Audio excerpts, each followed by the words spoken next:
امیر اہل سنت کی بارگاہ میں عرض ہے کہ اگر باپ موت کی کشمکش میں ہو اور بیٹا بیرون ملک ہو تو کیا وہ باپ سے ملنے کے لیے تاکہ آخری دیدار ہو جائے یا ان کی کچھ نہ کچھ خدمت کرنے کا موقع مل جائے تو ان کو آنا چاہیے یا وہ اپنے کام کاج میں ہی مصروف رہے بیرون ملک؟ رہنمائی فرما دیں۔ اللہ اللہ، ایسا کون بے درد بیٹا ہوگا کہ باپ دم توڑ رہا ہے اور پیسہ اس کو میٹھا لگ رہا ہے؟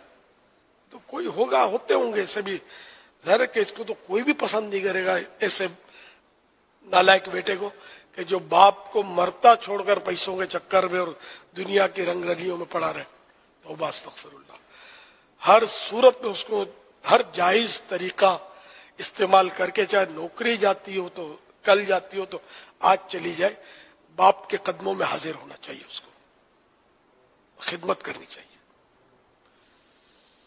واللہ تعالی اعلم ورسولہ اعلم عز وجل وصلی اللہ تعالی علیہ وآلہ وسلم۔ صلو علی الحبیب صلی اللہ علی محمد۔